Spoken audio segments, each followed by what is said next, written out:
Eu juro, nunca vi nada igual na vida. Quando cheguei na beira do lago, uma jovem estava desmaiada e um jacaré enorme lutava contra uma onça para proteger ela.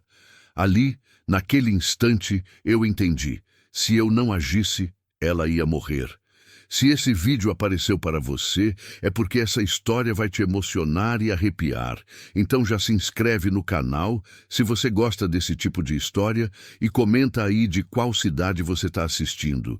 Eu sempre soube que a solidão tem cheiro. Cheiro de café requentado 3 vezes na mesma caneca. Cheiro de roupa que seca sozinha no varal, sem ninguém para dobrar. Cheiro de casa grande demais para um homem só, com quartos que a gente nem abre mais porque dói olhar para o vazio. Fazia quase 5 anos que minha esposa tinha partido. 5 anos que o silêncio tinha tomado conta de tudo. Da mesa, da cama, das conversas que eu tinha comigo mesmo enquanto ajeitava a cerca ou consertava o moinho. O tempo aqui no interior de Goiás passa diferente. Passa devagar quando você está sozinho, mas passa rápido quando você olha para trás e percebe que os dias viraram semanas, as semanas viraram meses, e você continua fazendo as mesmas coisas, pisando nos mesmos lugares, respirando o mesmo ar quente e seco que parece sugar a vida da gente aos poucos. Naquela tarde, eu voltava da lida com o gado. O sol já descia vermelho atrás dos morros, tingindo tudo de laranja e dourado. Meu cavalo branco, o fantasma, vinha no trote manso, conhecendo o caminho de olho fechado. Eu estava cansado, suado, a camisa grudada nas costas, o chapéu encharcado de suor, as pernas doendo daquele jeito que só quem passa o dia inteiro montado conhece. Só pensava no banho que me esperava em casa. Água fria, sabão de coco, o cheiro de terra saindo do corpo. Mas para encurtar caminho, resolvi cortar pelo lago antigo. Aquele lago sempre foi parte da minha vida. Cresci vendo meu pai pescar ali. Vi jacarés tomando sol nas pedras, enquanto minha mãe lavava roupa na margem. Aprendi a nadar naquelas águas escuras, aprendi a respeitar o que vive ali. Era um lugar sagrado, do jeito que só a natureza consegue ser. Nunca tive medo. Sempre tive respeito. Mas naquele dia, alguma coisa estava diferente. Eu ainda não sabia o quê. Só sentia. O fantasma começou a andar mais devagar. As orelhas dele viraram para frente, atentas. Eu puxei as rédeas sem pensar, instintivamente. E foi aí que percebi. O silêncio. Um silêncio que não era normal. Não tinha canto de pássaro, não tinha grilos, não tinha vento mexendo nas folhas, só um vazio quente e pesado, opressivo, do tipo que faz o peito apertar e a pele arrepiar mesmo com o calor. O cavalo travou. Simplesmente parou, as patas fincadas no chão, a respiração alterada. Eu conhecia meu cavalo. Ele não era de travar à toa. Puxei as rédeas devagar, tentando acalmar ele e a mim mesmo, e foi então que vi a cena. Na beira do lago, caída na areia úmida, estava uma jovem desmaiada. Roupas rasgadas, braços marcados de arranhões, hematomas roxos subindo pelos pulsos. Os pés arrastados pelo chão deixavam sulcos na terra. Era a imagem de alguém que tinha sido deixada ali, abandonada, jogada, para morrer. Mas o pior não era isso. Um pouco à frente dela, em pleno combate, estava um jacaré enorme. Devia ter uns 3 metros, fácil, e uma onça. A onça era pintada, corpo musculoso e tenso, os olhos fixos, as presas à mostra. O jacaré estalava os dentes, avançando pesado, a cauda batendo na água e levantando areia. A onça rugia baixo, rouco, um som que vinha de dentro da terra, arqueada, desviando das mordidas por fios de cabelo. Areia voava, água espirrava. Era uma luta brutal, violenta, antiga e completamente fora de qualquer lógica da natureza, porque aquela disputa não era por comida, não era por território, não era instinto de caça, era outra coisa, algo que eu nunca tinha visto nem imaginado ver, era proteção. Cada vez que a onça tentava contornar, avançar pela lateral, o jacaré se punha entre ela e a jovem caída, como se aquele corpo indefeso fosse tesouro dele, como se tivesse sido designado por alguma força maior para guardar aquela vida. Eu nunca imaginei ver algo assim. Se alguém me contasse, eu chamava de louco, mandava benzer, dizia que era história de bêbado, mas eu estava olhando. Estava vendo com meus próprios olhos, e mesmo assim não conseguia acreditar. O fantasma recuou 2 passos. Eu segurei firme, mas não forcei. Ele estava certo em ter medo. Eu também estava com medo. Foi aí que reparei em algo que gelou meu sangue. Cordas. Cordas nos pulsos e nos tornozelos da jovem. Pedaços de corda grossa, do tipo que a gente usa para amarrar gado, estavam cortadas, como se ela tivesse se libertado ou alguém tivesse cortado às pressas. Mas as marcas estavam lá, vermelhas, fundas, recentes. Ela não tinha caído ali, ela não tinha se perdido. Ela foi deixada ali, amarrada, ferida, largada para morrer, ou para ser devorada, ou para sumir e nunca mais ser encontrada. Alguém tinha feito aquilo. Alguém tinha carregado aquela moça até o lago, tinha amarrado ela, tinha fugido e deixado a natureza fazer o resto. Na mesma hora, entendi o motivo do silêncio da mata, o motivo do fantasma ter travado, o motivo daquela luta impossível. A terra inteira estava segurando a respiração, esperando para ver o que ia acontecer. Se a onça ia vencer, se o jacaré ia desistir, se a jovem ia acordar a tempo de gritar, ou se ia morrer ali, na beira daquele lago que tinha sido a minha infância inteira, sem que ninguém soubesse. A onça se preparou para o bote final, o corpo arqueado, os músculos tensos, as patas traseiras firmadas na areia. O jacaré avançou com a boca aberta num estalo que ecoou na água e subiu pelo meu peito como um soco. Ali, no instante entre a vida e a morte daquela moça, algo dentro de mim se quebrantou. Minha esposa sempre dizia que a natureza entregava sinais para quem tinha coração para enxergar. Ela via sinal em tudo, no voo das garças, na chuva fora de época, no jeito que o fantasma olhava para ela quando ela chegava perto. Desde que ela morreu, eu nunca mais recebi sinal nenhum. Parei de procurar, parei de acreditar, deixei a vida me levar, dia após dia, sem esperar nada além do cansaço e do silêncio.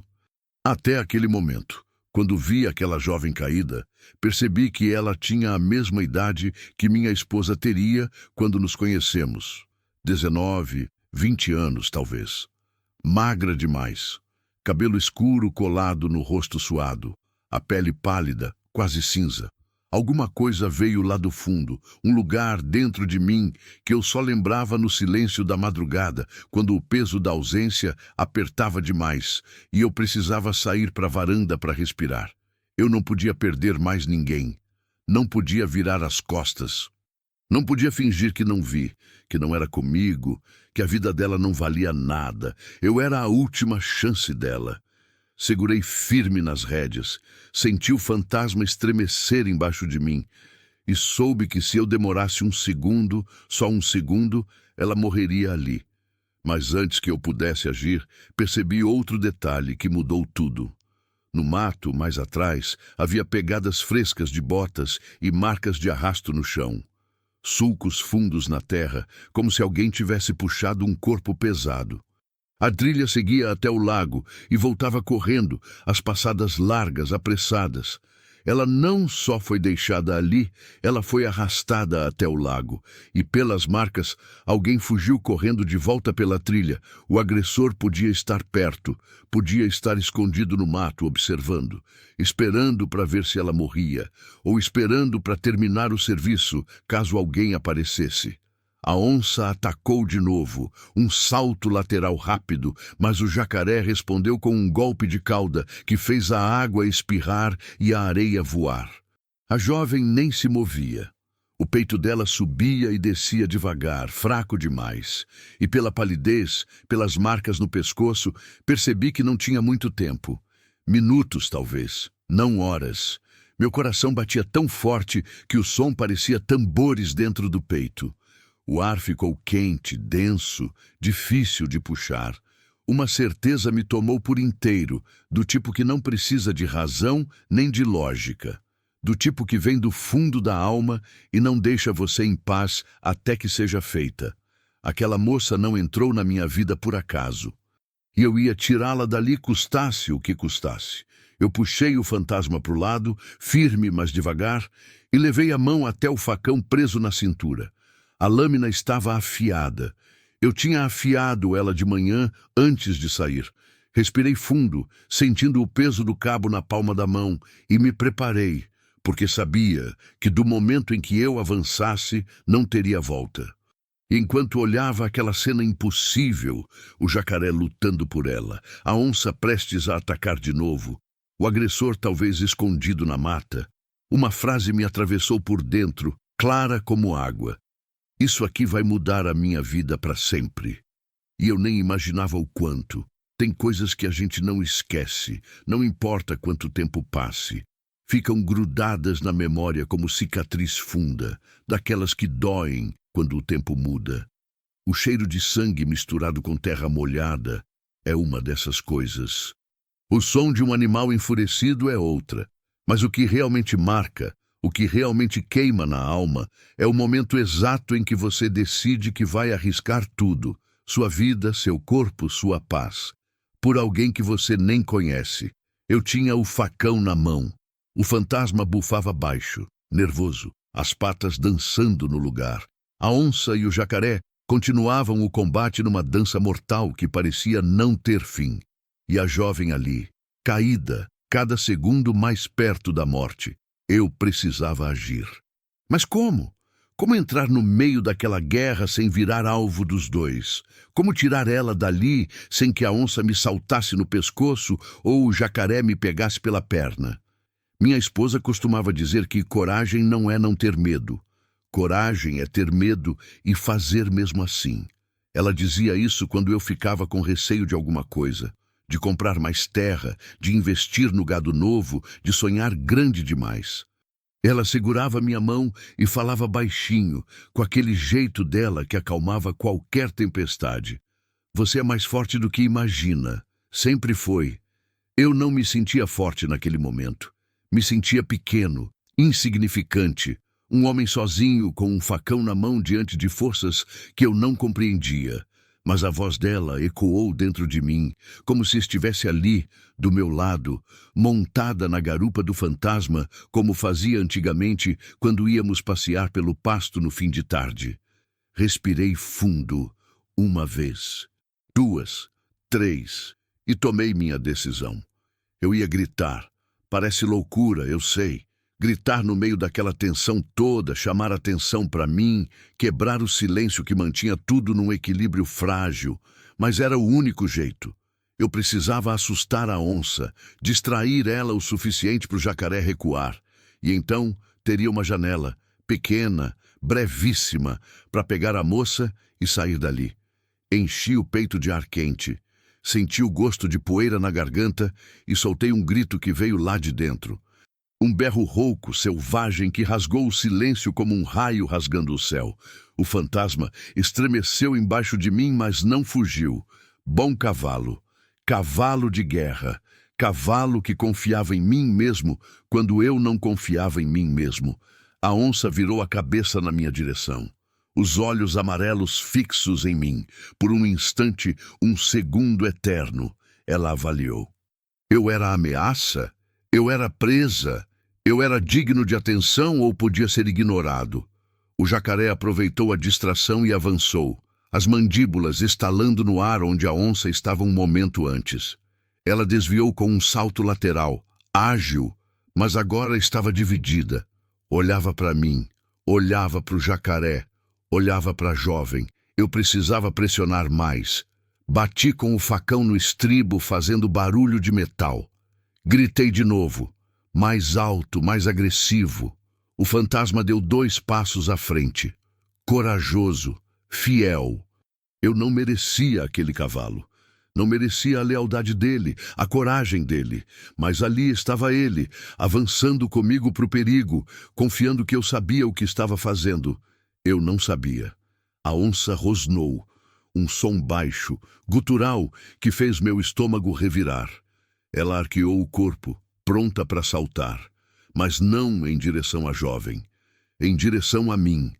Eu tinha conseguido o que queria, chamar a atenção dela. Mas agora enfrentava as consequências. Ela vinha. E quando uma onça decide atacar, não tem reza que segure. O tempo ficou estranho, devagar e rápido ao mesmo tempo. Eu vi cada músculo dela se contraindo, vi as patas traseiras firmarem na areia, vi os olhos amarelos fixos nos meus, e no último segundo, no momento exato em que ela saltou, o jacaré fez algo que eu nunca vou esquecer.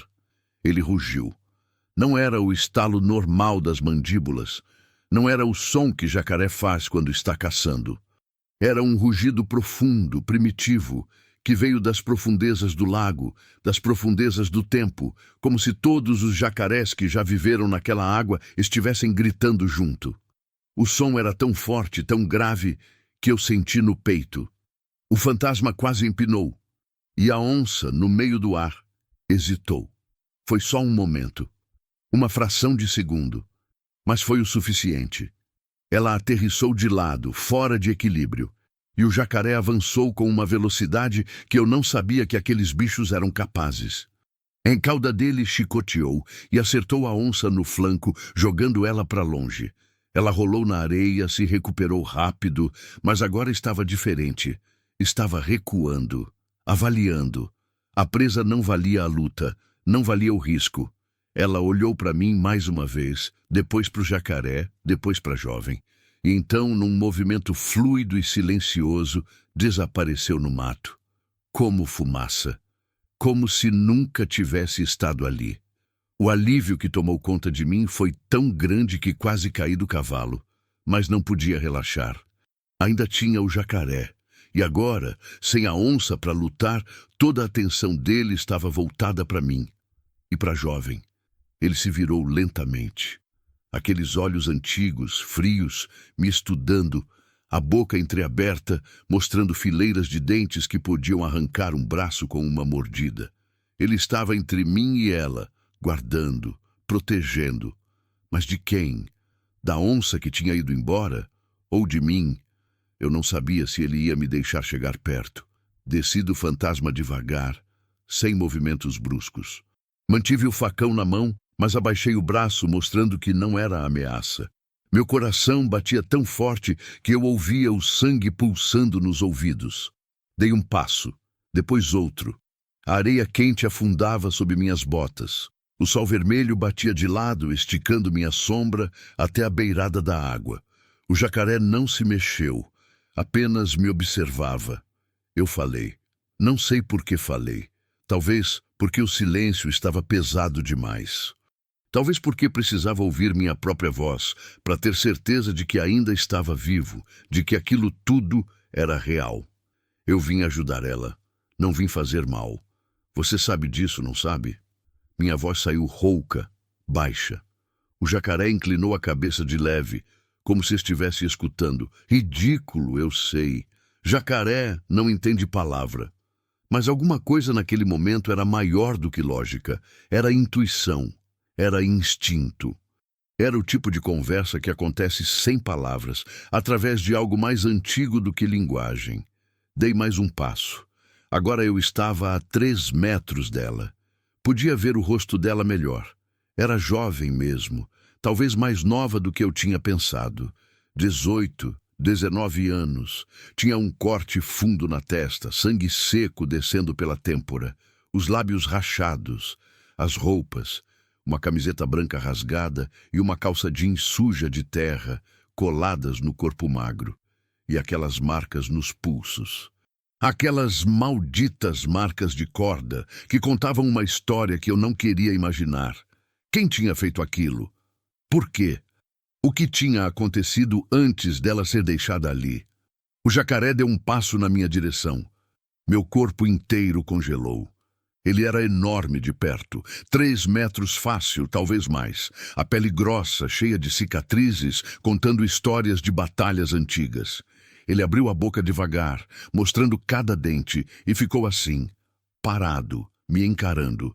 Era um aviso. Até aqui, não mais perto. Eu entendi, mas não podia obedecer. Se eu não pegasse ela agora, se eu esperasse ele decidir que tudo bem, ela ia morrer. O peito dela mal se movia, a respiração fraca, superficial. Ela estava perdendo a luta.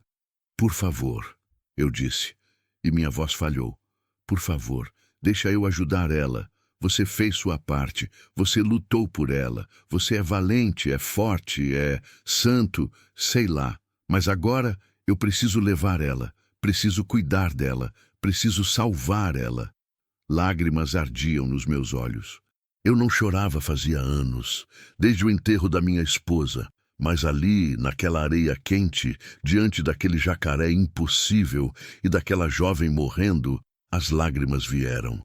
Rolaram pelo meu rosto sujo de poeira e caíram na areia. E então aconteceu algo que eu nunca vou conseguir explicar. Algo que eu vou levar para o túmulo sem entender. O jacaré fechou a boca, deu 2 passos para trás e se virou para a água.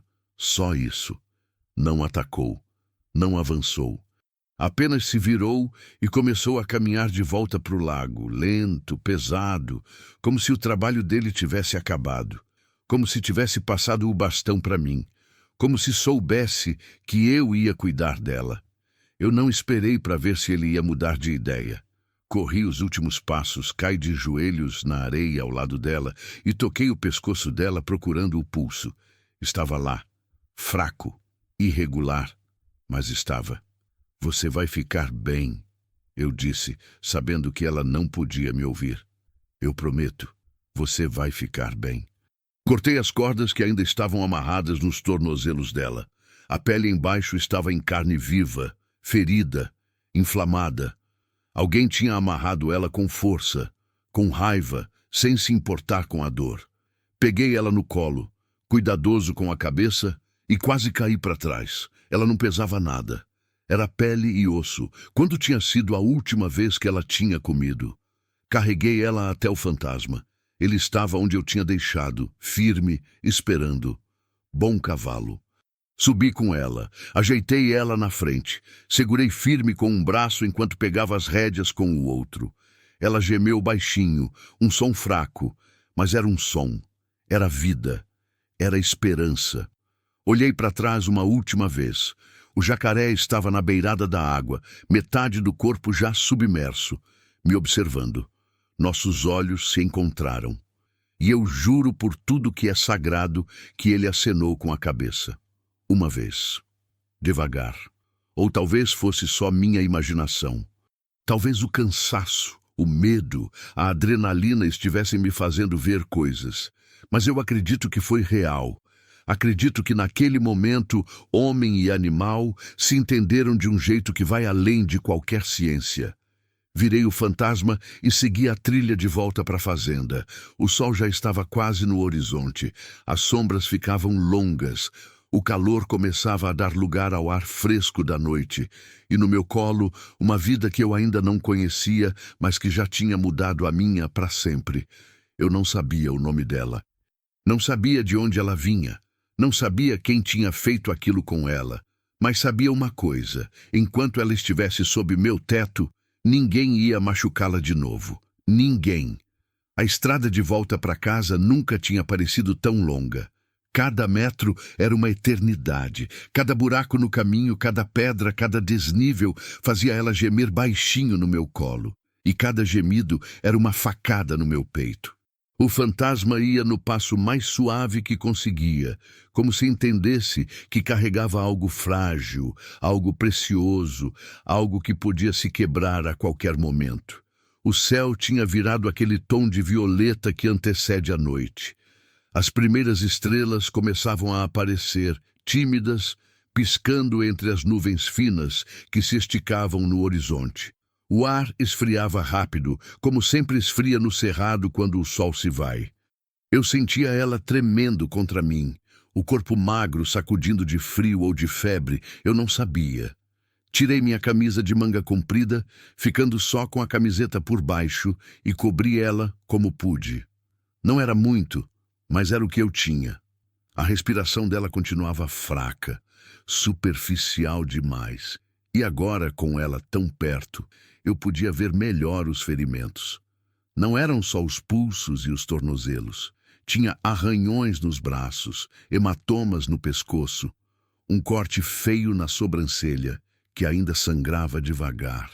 E tinha algo mais, algo nos olhos fechados dela, na expressão tensa, mesmo desmaiada, que me dizia que os ferimentos mais fundos não eram os que eu podia ver. Quem faz uma coisa dessas? Quem amarra uma moça, arrasta ela até um lugar isolado e deixa ela para morrer? Que tipo de maldade, que tipo de escuridão existe dentro de uma pessoa para chegar nesse ponto? Eu não queria pensar nisso. Não agora. Agora eu precisava focar em mantê-la viva, em chegar em casa, em fazer alguma coisa, qualquer coisa, para tirar ela do limiar entre vida e morte, onde ela balançava como folha ao vento. A porteira da fazenda apareceu finalmente, velha e rangente como sempre. Passei por ela sem descer, o fantasma conhecia o caminho. A casa surgiu no meio do pasto, iluminada apenas pela última réstia de luz do dia. Era uma casa grande, antiga, de fazenda mesmo.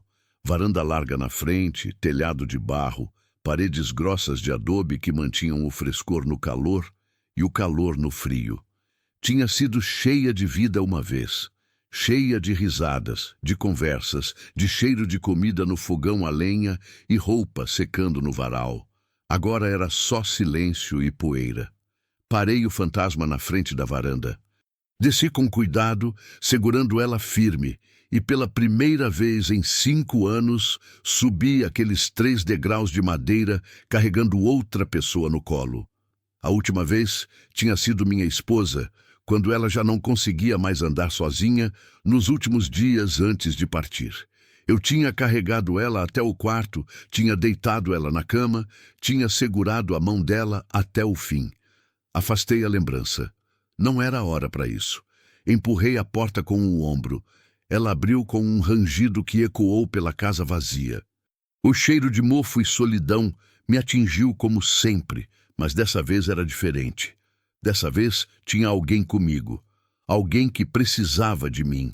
Alguém que ia quebrar aquele silêncio morto, nem que fosse só com a respiração fraca e os gemidos de dor. Levei ela direto para o quarto de hóspedes. Não podia ser o meu quarto. Aquele ainda era meu e da minha esposa, mesmo que ela não estivesse mais ali. Não podia ser o quarto que tinha sido do filho que nunca tivemos, que ficava trancado porque doía demais abrir a porta e ver o berço vazio que eu tinha montado, cheio de esperança. Tinha que ser o quarto de hóspedes, que tinha sido da minha sogra quando ela ainda vinha visitar, antes de ficar doente demais para viajar. A cama estava com os lençóis velhos, cheirando aguardado, mas limpos. Eu era desleixado com muitas coisas, mas roupa de cama eu ainda lavava. Era um dos últimos fios que me ligavam à civilidade, à vida que eu tinha antes. Deitei ela com cuidado, ajeitei a cabeça no travesseiro, cobri com o lençol. Ela parecia ainda menor ali, ainda mais frágil, como uma boneca quebrada. Acendi o lampião a querosene que ficava na mesinha de cabeceira. A luz amarelada encheu o quarto, projetando sombras dançantes nas paredes. Olhei para ela à luz e o que vi me assustou ainda mais. Ela estava pálida demais. Os lábios começavam a ficar azulados. A respiração cada vez mais irregular. Eu não era médico, não entendia nada de ferimentos graves, mas tinha passado a vida inteira no campo, tinha cuidado de gado, de cavalo, tinha visto bichos machucados, doentes, à beira da morte, e tinha aprendido, do jeito que todo fazendeiro aprende, a fazer o básico, limpar feridas, estancar sangramento, baixar febre, manter vivo até a ajuda chegar. Mas ajuda? Que ajuda? O hospital mais próximo ficava a 40 quilômetros. A estrada de terra, esburacada, era impraticável de noite. Eu não tinha telefone fixo. A linha tinha sido cortada depois que parei de pagar as contas, afundado que estava no luto. Tinha um celular velho, mas o sinal aqui era fraco, quando tinha. E mesmo que conseguisse ligar, mesmo que conseguisse pedir ajuda, quanto tempo levaria para chegarem? 1 hora? 2? Ela não tinha 2 horas. Eu estava sozinho nisso. E ela dependia de mim. Corri para a cozinha, acendi o fogo a lenha, coloquei água para ferver. Enquanto a água esquentava, vasculhei o armário procurando o que restava do kit de primeiros socorros. Encontrei gaze, esparadrapo, álcool, mercúrio cromo, pomada para queimadura, dipirona. Não era muito, mas ia ter que servir. Voltei para o quarto com uma bacia de água morna, panos limpos, o álcool e a gaze. Me sentei na beira da cama e comecei a limpar os ferimentos. Primeiro, o corte na testa. Era mais feio do que profundo, sangrara bastante, mas já estava começando a estancar. Limpei com cuidado, o pano ficando vermelho de sangue misturado com terra. Ela estremeceu quando o álcool tocou a pele, um gemido baixo escapando dos lábios, mas não acordou. Depois foram os pulsos. Esses eram piores. A pele estava em carne viva, inflamada, alguns pontos já começando a infeccionar. Quem tinha amarrado ela tinha feito com força, com violência, sem piedade. Limpei cada pulso com delicadeza. Passei o álcool, coloquei pomada e enfaixei com gaze. Fiz o mesmo com os tornozelos. Enquanto cuidava dela, comecei a falar. Não sei se para ela ou para mim mesmo. Mas as palavras saíam, baixinhas, num murmúrio constante que preenchia o silêncio. Você vai ficar boa, eu prometo. Não sei quem você é, não sei de onde você veio, mas você está segura agora. Ninguém vai te machucar aqui. Eu não deixo. Limpei o sangue do rosto dela, os arranhões nos braços, as marcas de lama e areia nas pernas. Descobri mais hematomas, mais ferimentos. Cada um era uma nova raiva crescendo dentro de mim. Uma raiva fria, controlada, do tipo que não explode, mas que queima devagar e não se apaga. Quando terminei de limpar tudo que podia ver, cobri ela de novo e fui preparar um chá. Minha esposa sempre dizia que chá de hortelã com mel curava quase tudo. Febre, dor de cabeça, angústia da alma. Eu não sei se acreditava, mas fazer o chá me dava algo para fazer, uma ação concreta, num momento em que eu me sentia completamente impotente. Voltei com a caneca fumegante. Levantei a cabeça dela com cuidado, apoiei no meu braço e tentei fazer ela beber. Apenas gotas, molhando os lábios, escorrendo pelo canto da boca. Ela engoliu reflexivamente. Era alguma coisa, era um sinal de que o corpo ainda lutava. Isso. Assim, só mais um pouquinho. Consegui fazer ela tomar algumas colheradas do chá antes de desistir. Era melhor que nada. Deitei a cabeça dela de volta no travesseiro e fiquei ali, sentado na beira da cama, só olhando ela respirar. A noite tinha caído por completo agora. Lá fora, os grilos cantavam e o vento mexia nas árvores. Sons normais, sons de todo dia. Mas ali dentro, naquele quarto, nada era normal. Tinha uma estranha voltando da morte na minha cama de hóspedes. Tinha eu, um homem que tinha passado 5 anos evitando sentir qualquer coisa. De repente, transbordando de preocupação e medo e raiva e algo mais que eu não conseguia nomear. Proteção. Era isso. Um instinto feroz de proteger que eu não sentia desde que minha esposa morreu.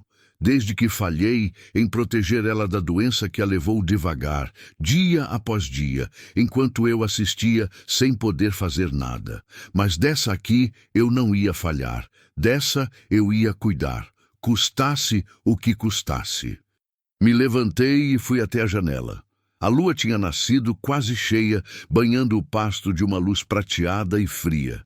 O fantasma estava lá fora, solto, pastando tranquilo como se nada tivesse acontecido, como se não tivéssemos vivido algo impossível há poucas horas.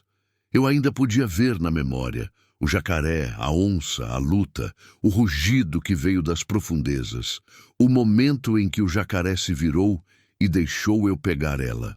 O que tinha sido aquilo? Milagre? Coincidência?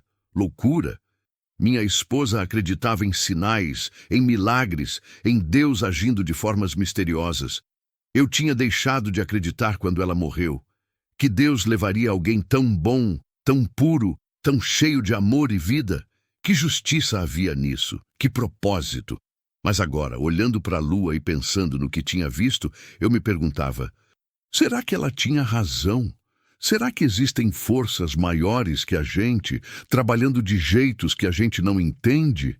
Será que aquele jacaré protegendo a moça era um desses sinais que ela sempre falava? Um gemido atrás de mim me tirou dos pensamentos. Virei rápido. Ela estava se mexendo. Não muito, só a cabeça virando de um lado para o outro, mas era movimento, era vida. Voltei para a beira da cama, segurei a mão dela. Estava gelada, fria demais. Peguei mais um cobertor do armário e coloquei em cima dela. Depois fui buscar uma bolsa de água quente, velha, de borracha, que minha esposa usava quando tinha cólica. Enchi com água fervente, enrolei numa toalha e coloquei perto dos pés dela. Vamos, menina. Luta. Eu sei que você é forte. Eu vi você sobreviver até agora. Mais um pouco. Só mais um pouco. As horas passaram devagar. Eu não saí do quarto. Fiquei ali, sentado numa cadeira que puxei para perto da cama, vigiando cada respiração, cada movimento, cada sinal. Trocava o pano molhado na testa dela quando esquentava demais. Tentava dar mais chá quando parecia que ela podia engolir. Segurava a mão dela e falava, contando sobre a fazenda, sobre o fantasma, sobre como o dia tinha começado normal e terminado do jeito mais estranho que eu podia imaginar. Devia ser umas 3 da madrugada quando aconteceu. Eu estava começando a cochilar, a cabeça pendendo, quando senti a mão dela apertar a minha.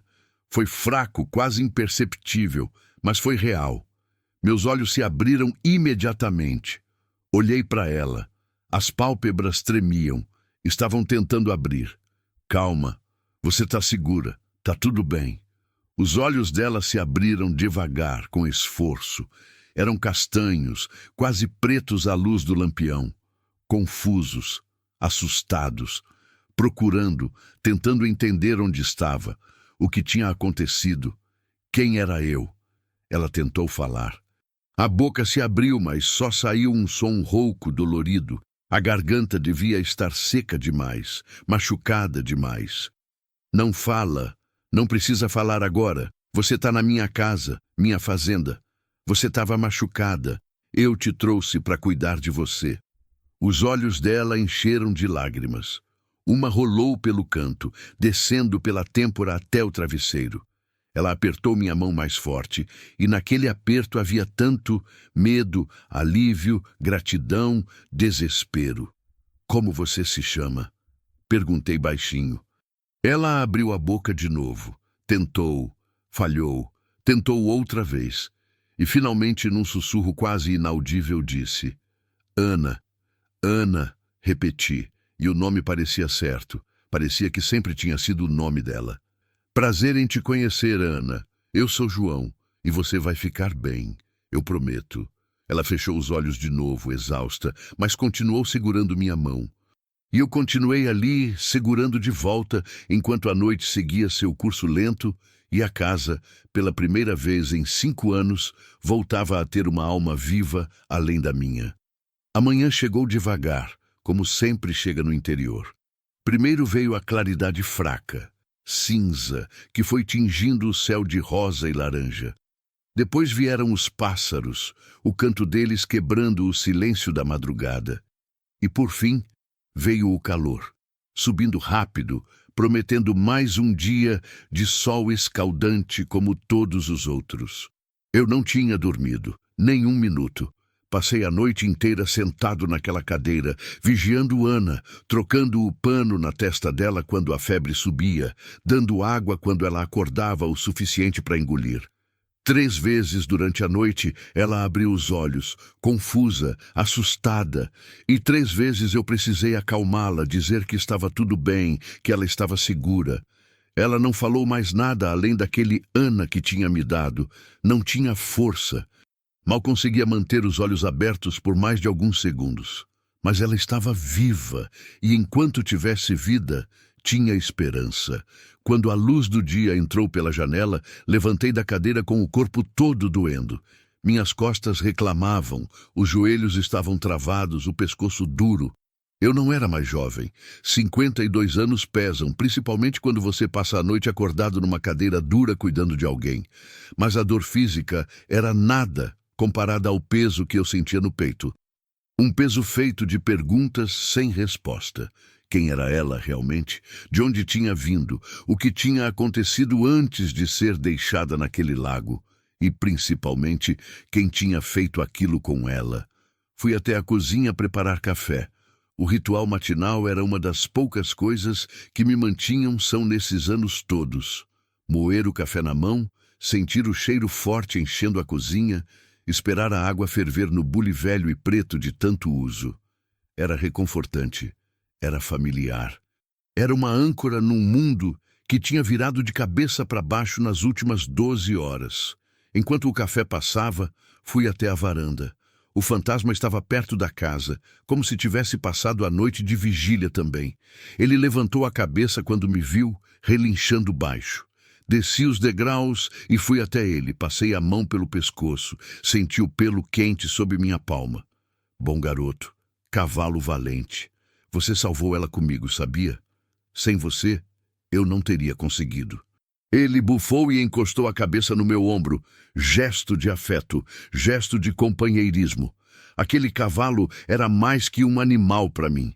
Era amigo, era parceiro, era família.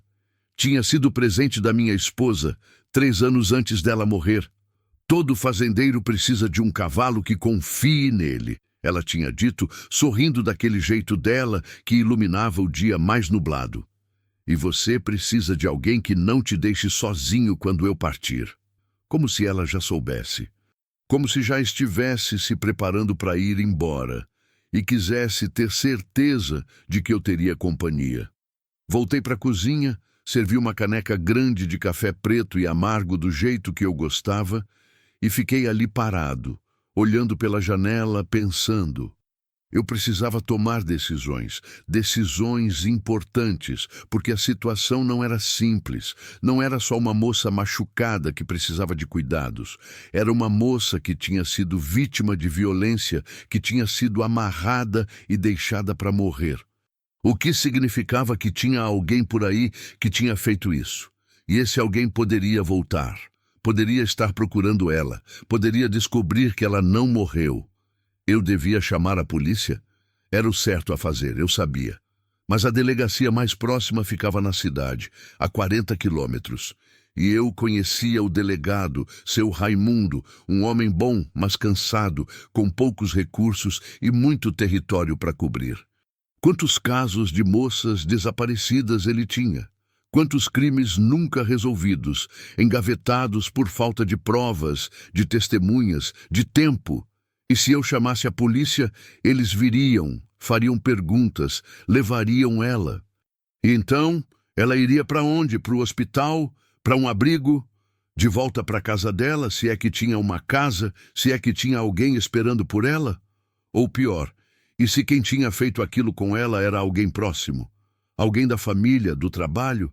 Alguém que ela conhecia e confiava? Não era incomum. Eu tinha ouvido histórias. Todo mundo tinha. Maridos que batiam nas esposas, pais que abusavam das filhas, patrões que se aproveitavam das empregadas. O mundo tinha uma escuridão que a gente preferia não ver, mas que estava sempre ali, escondida atrás de portas fechadas. Se eu a entregasse para a polícia, ela estaria realmente segura? Balancei a cabeça. Eu estava pensando demais, pulando para conclusões. O importante agora era cuidar dela, mantê-la viva. Quando ela estivesse melhor, quando pudesse falar direito, ela me contaria o que tinha acontecido. E então eu decidiria o que fazer. Voltei para o quarto com uma caneca de chá morno e um pedaço de pão molhado no leite.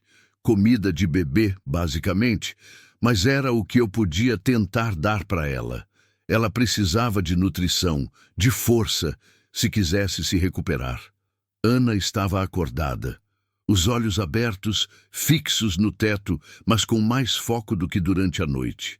Ela virou a cabeça quando me ouviu entrar, e pela primeira vez vi algo além de confusão e medo no olhar dela.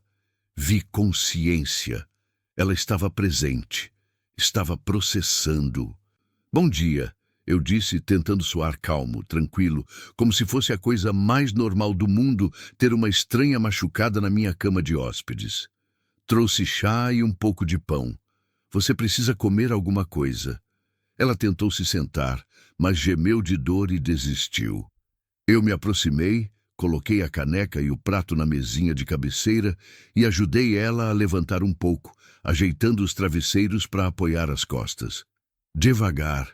Não força. Você tem costelas machucadas pelo jeito."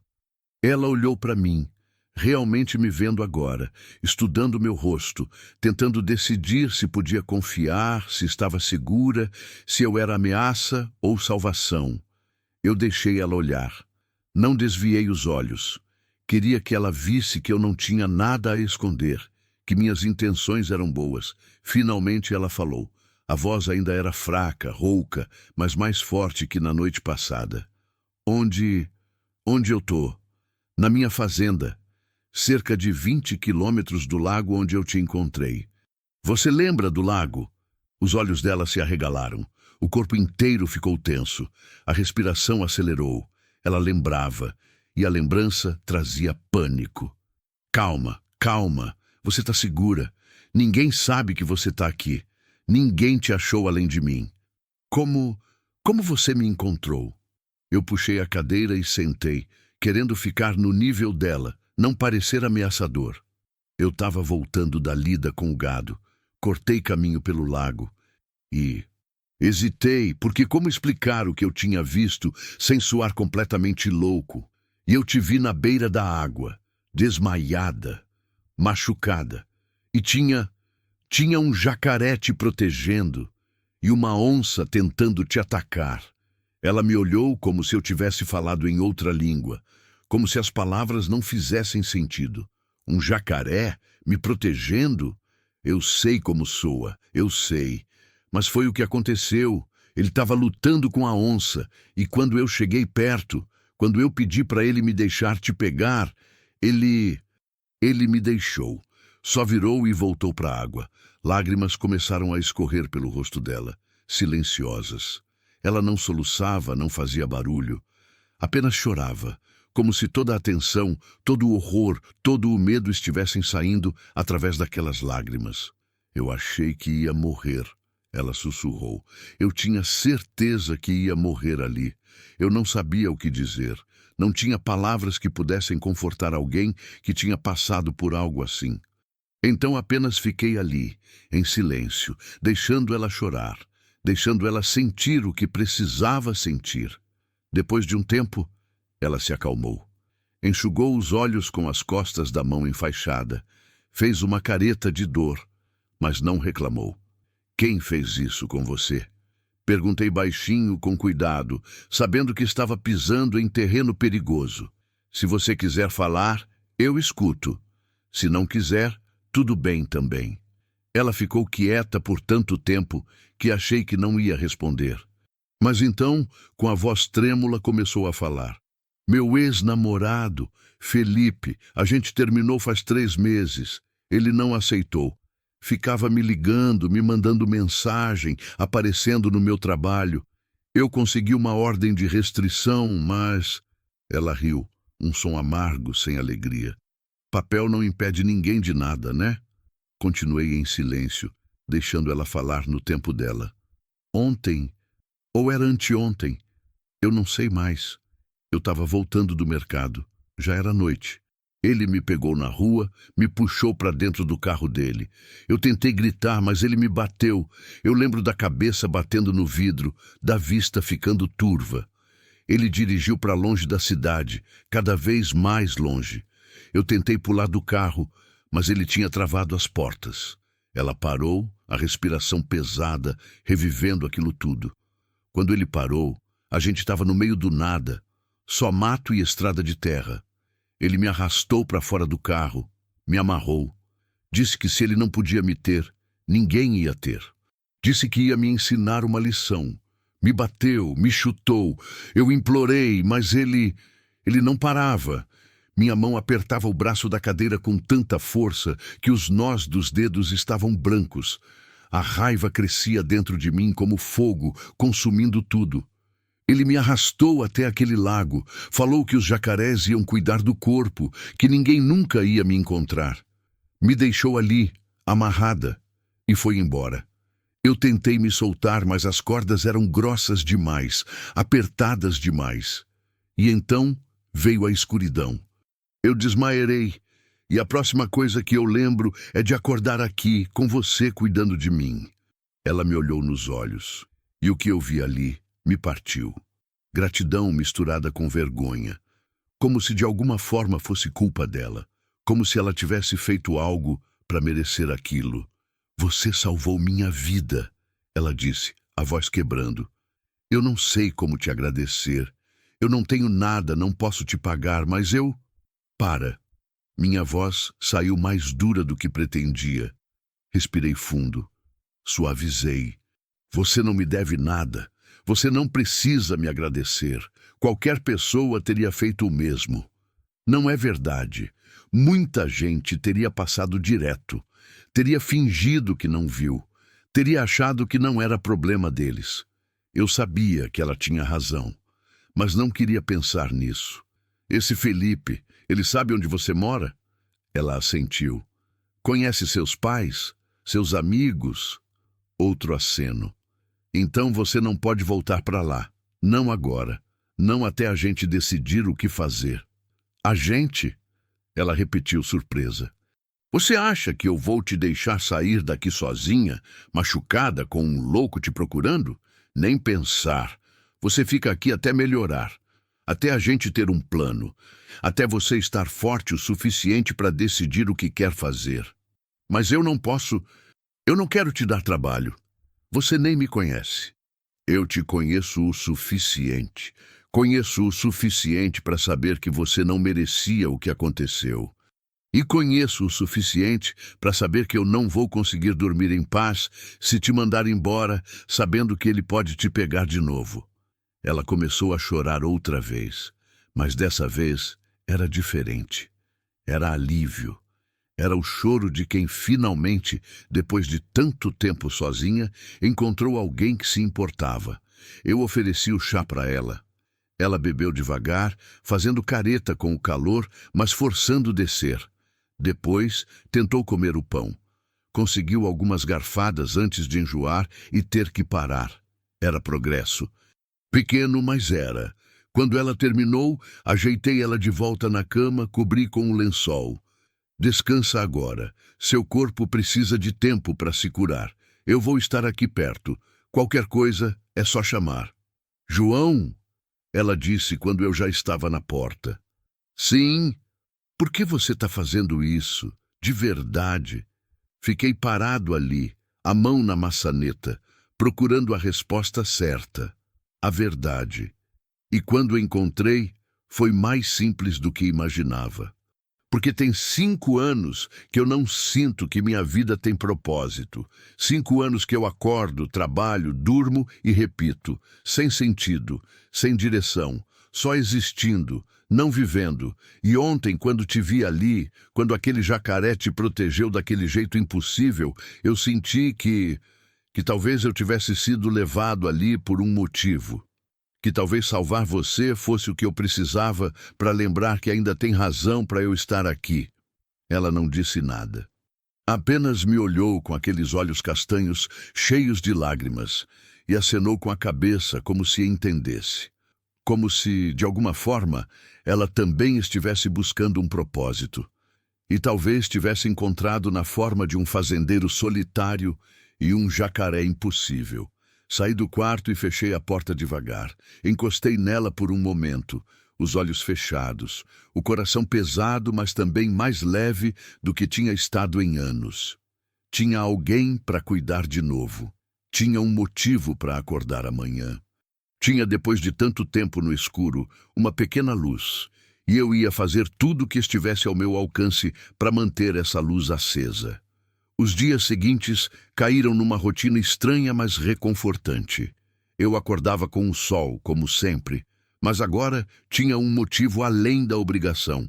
Preparava café, levava para o quarto dela junto com alguma coisa para comer, pão com manteiga, frutas quando tinha, às vezes um ovo cozido.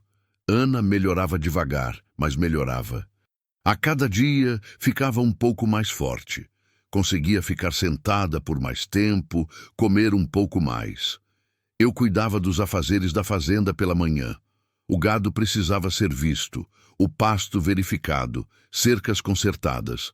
Mas agora eu fazia tudo mais rápido, com pressa de voltar, de ter certeza de que ela estava bem. O fantasma parecia entender. Ele cooperava mais, ia mais rápido quando eu puxava as rédeas em direção à casa. Às tardes eu passava perto da casa, consertando coisas que há anos precisavam de conserto, mas que eu nunca tinha tido ânimo para fazer. O degrau solto da varanda, o vazamento no telhado do celeiro, a porta do galinheiro que não fechava direito. Era como se a presença dela tivesse acordado algo em mim, uma vontade de cuidar, de arrumar, de fazer a fazenda voltar a ser o que tinha sido quando minha esposa era viva. Ana ficava no quarto a maior parte do tempo, ainda fraca demais para se levantar muito. Mas ela estava alerta agora. Presente. Às vezes eu a encontrava olhando pela janela, observando o pasto, as árvores ao longe, o céu imenso. Tinha uma tristeza naquele olhar que eu reconhecia. Era o olhar de alguém que tinha perdido algo, de alguém que estava tentando encontrar seu lugar no mundo de novo. A gente conversava, não muito no começo. Ela ainda se cansava fácil e havia assuntos que ela claramente não queria tocar. Mas aos poucos, ela foi se abrindo. Me contou que tinha 23 anos. Que tinha crescido numa cidade pequena perto de Anápolis, que a mãe tinha morrido quando ela era criança e o pai tinha se casado de novo com uma mulher que nunca a tinha aceitado. Aos 18, ela tinha saído de casa, conseguido um emprego numa loja de roupas, alugado um quartinho minúsculo, mas que era dela. Foi na loja que tinha conhecido Felipe. Ele era cliente, sempre simpático, sempre educado. Começaram a namorar. No começo era bom. Ele era atencioso, carinhoso, tudo que ela sempre tinha sonhado. Mas depois de alguns meses, as coisas mudaram. Ele começou a ficar possessivo. Não queria que ela falasse com outros homens. Não gostava quando ela saía com as amigas. Checava o celular dela, aparecia no trabalho sem avisar. E então vieram as primeiras explosões de raiva. Um prato quebrado, um empurrão, um tapa que ele jurou que nunca ia acontecer de novo. Mas aconteceu. E foi piorando, até que ela juntou coragem e terminou. E o inferno verdadeiro começou. Ouvir aquilo me deixava com uma raiva que eu não sabia onde colocar. Raiva dele, claro. Mas também raiva de mim mesmo, de todo homem que já tinha feito uma mulher sentir medo, sentir que não era dona da própria vida. E raiva de um mundo que permitia que isso acontecesse, que virava as costas, que fingia não ver. No terceiro dia, ela conseguiu se levantar. Devagar, segurando na parede, mas se levantou. Fez o caminho curto até a cozinha, onde eu estava preparando o almoço. Arroz, feijão, uma galinha que tinha abatido pela manhã. Ela se sentou à mesa, pálida do esforço, mas com um sorriso pequeno nos lábios. Cheiro de comida de verdade, ela disse. Faz tempo que eu não sinto isso. Você vivia sozinha? Vivia. Comia qualquer coisa. Miojo, pão com margarina. Não sabia cozinhar direito e não tinha tempo para aprender. Bom, aqui você vai comer comida de verdade. Talvez não seja nada sofisticado, mas enche a barriga e alimenta a alma. Ela riu. Um som baixinho, ainda frágil, mas genuíno. Era a primeira vez que eu a ouvia rir, e aquele som fez algo no meu peito, uma quentura, uma leveza.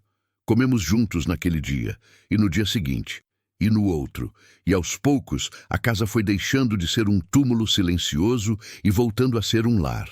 Tinha conversa à mesa, tinha o som de 2 pratos sendo lavados em vez de um. Tinha uma presença que não era só minha e dos fantasmas do passado. Mas nem tudo era paz. No 4º dia, acordei no meio da noite com um grito, pulei da cama, o coração disparado, e corri para o quarto dela. Ana estava sentada, o corpo tremendo, os olhos arregalados, mas não vendo. Ainda estava no pesadelo, ainda estava lá, naquele lago, amarrada, esperando a morte. Ana, Ana! Segurei os ombros dela com cuidado para não assustar mais. Você está aqui. Você está segura. É só um sonho. Ela focou em mim aos poucos.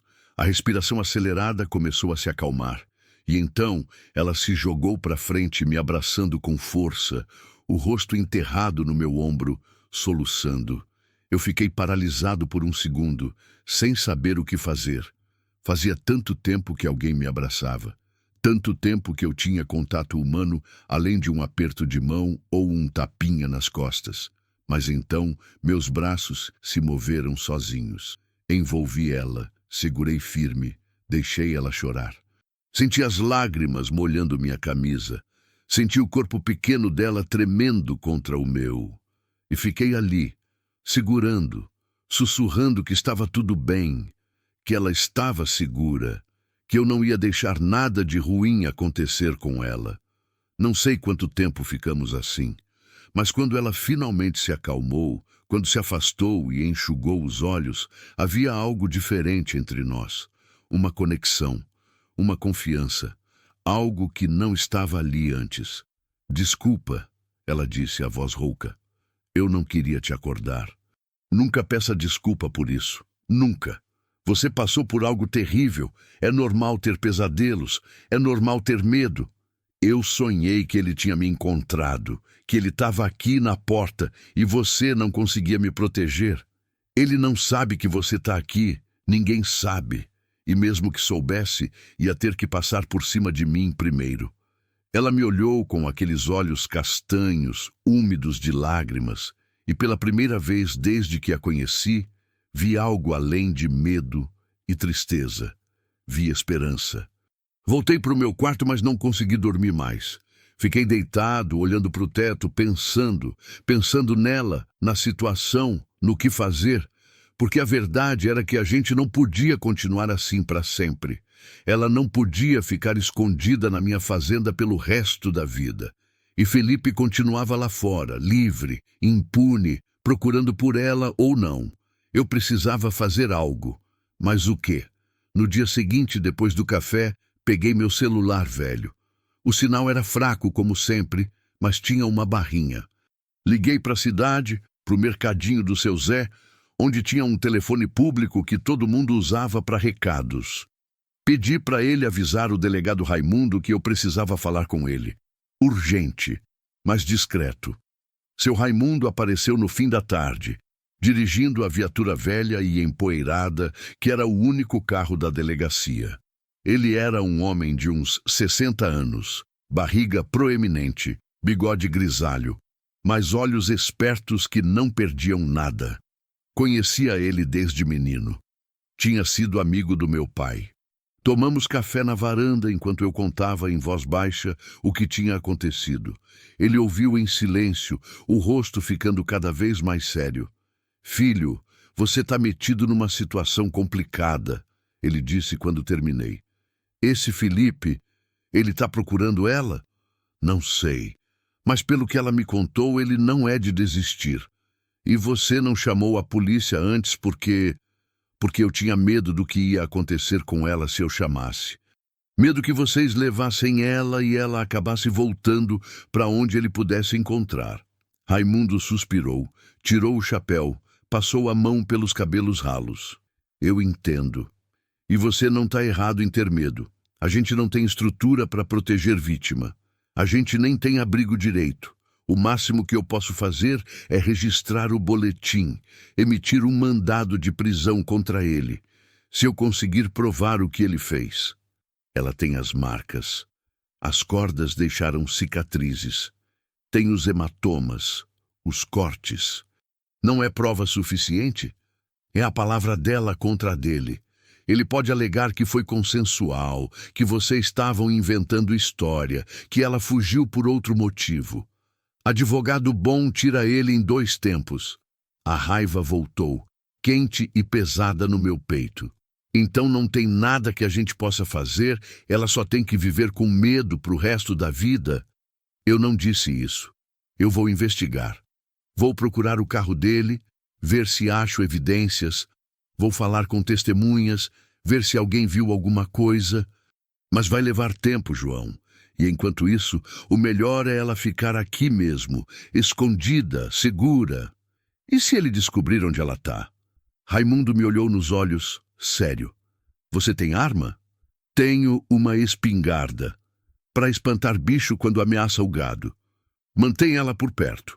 E se ele aparecer aqui, você me liga imediatamente. Não tenta fazer justiça com as próprias mãos, João.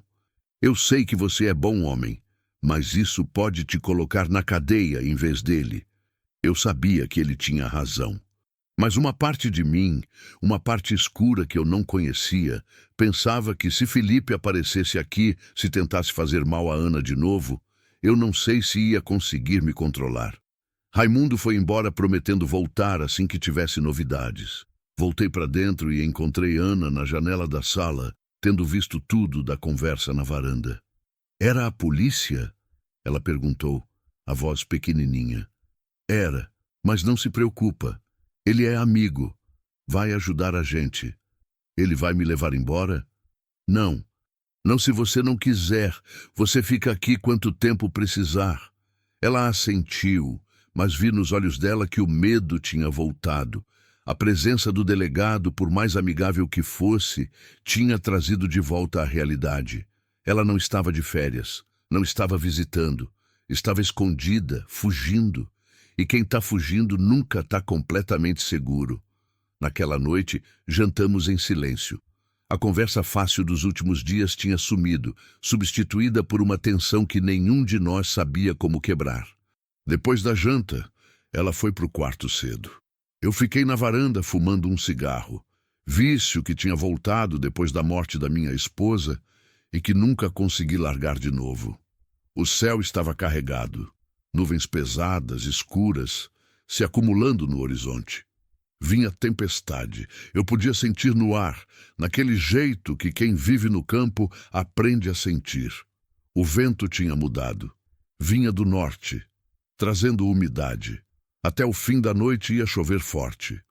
E eu não sabia por quê, mas sentia que a tempestade não era só no céu. Alguma coisa estava mudando, alguma coisa estava vindo, e eu precisava estar pronto. Fui buscar a espingarda no armário do meu quarto, limpei ela, carreguei, deixei apoiada na parede perto da porta. Depois tranquei todas as portas, algo que eu nunca fazia. Não tinha motivo para trancar porta no meio do nada, mas agora tinha. Deitei na cama, mas não dormi. Fiquei ali, no escuro, ouvindo o vento aumentar. Ouvindo os primeiros pingos de chuva batendo no telhado, ouvindo o fantasma relinchar lá fora, inquieto, e ouvindo algo mais, algo que talvez fosse só minha imaginação, mas que soava como o motor distante de um carro vindo pela estrada de terra se aproximando devagar. O som do motor ficou mais alto, não era imaginação, era real. Um carro vindo pela estrada de terra, os faróis ainda não visíveis, mas o ronco do motor inconfundível naquele silêncio pesado que antecede a tempestade. Meu coração começou a bater mais forte. Pulei da cama, vesti a calça depressa, peguei a espingarda. Podia ser qualquer um. Podia ser seu Raimundo voltando com alguma informação. Podia ser algum vizinho perdido, podia ser alguém com problema no carro procurando ajuda. Mas meu instinto, aquele instinto que te mantém vivo no campo, me dizia que não era nada disso. Era ele, Felipe. Tinha descoberto. Não sei como, mas tinha descoberto. Fui até o quarto de Ana. Bati na porta baixinho. Ana, acorda. Tem alguém vindo. Ouvi movimento rápido lá dentro. A porta se abriu. Ela estava com os olhos arregalados, já sabendo, já sentindo. É ele, não é? Não sei, mas não vamos arriscar. Vem comigo. Peguei ela pela mão e a levei para a cozinha. Tinha um alçapão ali, escondido embaixo de um tapete velho. Era uma adega pequena que meu avô tinha construído para guardar conservas e mantimentos. Ninguém sabia que existia a não ser quem tinha crescido naquela casa. Desce. Fica quieta. Não faz barulho nenhum. Não importa o que você ouvir. Eu não vou deixar nada acontecer com você, mas se as coisas ficarem feias, você fica aí embaixo e não sai até eu ou o delegado vir te buscar. Entendeu? João, eu não quero que você se machuque por minha causa. Ninguém vai se machucar. Agora desce. Ela desceu pela escada estreita. Fechei o alçapão, coloquei o tapete de volta, empurrei a mesa pesada em cima para disfarçar. Depois apaguei as luzes da casa toda, deixando apenas o lampião fraco na sala. Peguei a espingarda e fui para a varanda. O carro apareceu na curva da estrada. Um sedã escuro empoeirado. Vinha devagar, cauteloso, os faróis varrendo a propriedade. Parou a uns 20 metros da casa. O motor continuou ligado por um momento, depois silenciou. A chuva começou a cair mais forte agora, grossa, batendo no telhado de zinco com um barulho que cobria quase tudo. A porta do motorista se abriu. Um homem saiu. Jovem, talvez uns 30 anos, alto, forte, cabelo curto, vestia uma camiseta escura e jeans e tinha alguma coisa na mão direita, alguma coisa que brilhou quando o relâmpago cortou o céu. Uma faca. Meu estômago se revirou, mas mantive a calma. Apoiei a espingarda no batente da porta, mas ainda não apontei. Ele precisava ver que eu estava armado. Precisava saber que não ia ser fácil. Boa noite, eu gritei por cima do barulho da chuva. O senhor está perdido? Ele parou, me viu na varanda. Avaliou a situação. Viu a espingarda, mas não pareceu intimidado. Apenas deu um sorriso torto, cruel. Não tô perdido não, velho. Tô procurando alguém. Uma moça. Cabelo escuro, magra, uns 20 e poucos anos. Você por acaso viu ela? Não vi ninguém. Aqui só mora eu e meu cavalo. Agora sugiro que o senhor entre no carro e vá embora antes que essa chuva piore. Ele deu um passo à frente. A faca ainda na mão, balançando levemente. Engraçado. Porque um passarinho me contou que você apareceu na cidade procurando o delegado, que você estava precisando de ajuda. E logo depois disso, a cadela da minha ex-namorada sumiu. Aí eu pensei, que coincidência, né? Não sei do que você está falando. E vou pedir pela última vez que saia da minha propriedade. Ou o quê? Você vai atirar em mim? Na frente? Assim? Isso é homicídio, velho. Você vai preso. É legítima defesa quando alguém invade minha propriedade armado no meio da noite. A lei tá do meu lado, rapaz, não do seu. Um relâmpago iluminou tudo, seguido quase imediatamente por um trovão que fez o chão tremer. Por um segundo, vi o rosto dele claramente. E o que vi me deu calafrios. Não tinha medo naqueles olhos. Não tinha dúvida. Tinha apenas determinação fria e algo mais. Algo quebrado. Algo doente. Esse homem era capaz de matar. Já tinha decidido que ia fazer isso. A questão era se ia conseguir antes que eu o impedisse. Escuta aqui, velho, ele disse, a voz subindo para competir com a tempestade. Aquela vadia é minha. Sempre foi. Sempre vai ser.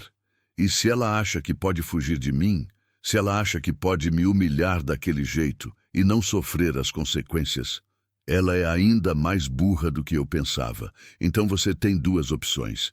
Me diz onde ela está e eu vou embora em paz. Ou eu entro aí, reviro essa casa toda, acho ela, e você... Bom, você vai ser mais um acidente rural. Já teve tantos por aqui, não teve? Fazendeiro velho, sozinho, morre de infarto. Quem vai questionar? A raiva que eu tinha segurado até então começou a ferver. Levantei a espingarda, apontei diretamente para ele. Você dá mais um passo em direção a essa casa e eu atiro.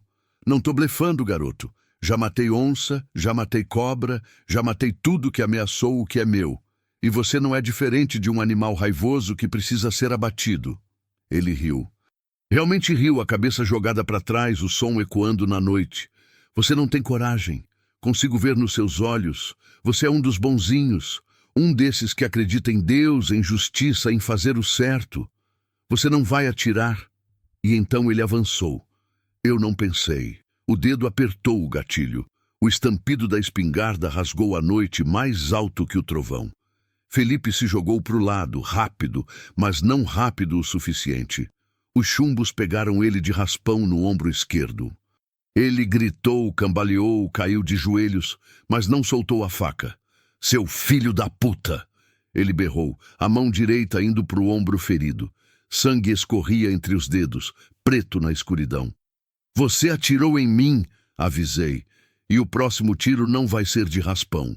Recarreguei a espingarda, o movimento automático, praticado 1000 vezes. Apontei de novo. Felipe se levantou devagar, cambaleante, mas ainda de pé.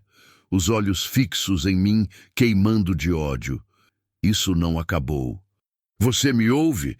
Isso não acabou. Eu vou voltar. E quando eu voltar, você vai implorar. Os dois vão implorar. Ele voltou para o carro, trôpego, deixando um rastro de sangue na lama. Entrou, ligou o motor e deu marcha ré em alta velocidade, os pneus derrapando, espalhando terra e pedra. Os faróis desapareceram na curva. O som do motor foi sumindo aos poucos, engolido pela tempestade. Fiquei ali parado, a espingarda ainda apontada, o corpo tremendo de adrenalina. Tinha atirado em alguém. Tinha realmente atirado em outro ser humano. Meu estômago revirou e tive que me segurar no batente da porta para não cair. Mas não tinha escolha. Era ele ou Ana. E eu tinha escolhido. Respirei fundo várias vezes, tentando acalmar o coração que batia tão forte que eu ouvia nos ouvidos. Depois entrei, tranquei a porta, fui até a cozinha. Empurrei a mesa, tirei o tapete, abri o alçapão. Ana estava lá embaixo, encolhida no canto, os olhos enormes de medo. Acabou, ele foi embora. Eu ouvi o tiro. Você matou ele? Não, só acertei o ombro. Ele foi embora, mas prometeu voltar. Ajudei ela a subir. Quando chegou em cima, ela se jogou nos meus braços, tremendo violentamente. Eu sinto muito, eu sinto tanto. Por tua causa você teve que... Para. Não foi por tua causa, foi por causa dele. Dele e da maldade que tem dentro dele. Você não fez nada de errado. Nada. Segurei ela até o tremor diminuir. Depois a levei para a sala, sentei ela no sofá, peguei um cobertor e coloquei em volta dos ombros dela. Fui buscar água, obriguei ela a beber. O que a gente faz agora?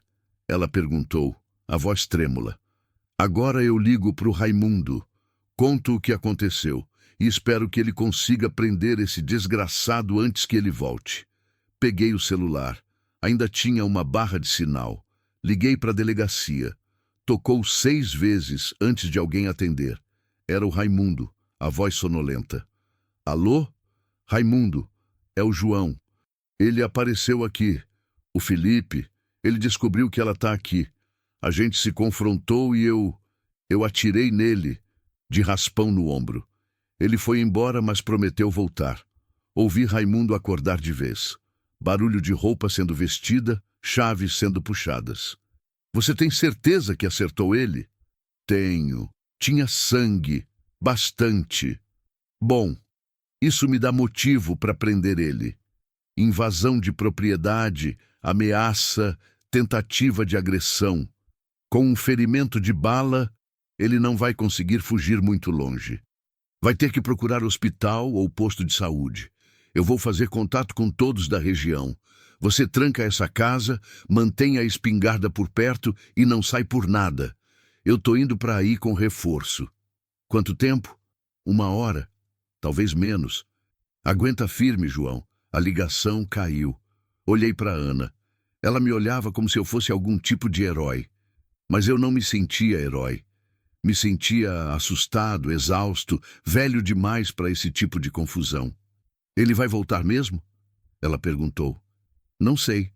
Mas se voltar, não vai me pegar desprevenido. E dessa vez, se eu tiver que atirar para valer, eu atiro. A chuva continuava caindo lá fora, implacável. O vento sacudia as janelas. E lá no fundo, distante mas audível, vinha o som de trovões como artilharia, como se o próprio céu estivesse em guerra. E dentro daquela casa, no meio da tempestade, 2 sobreviventes esperavam. Esperavam o amanhecer. Esperavam ajuda. Esperavam que o pesadelo finalmente acabasse.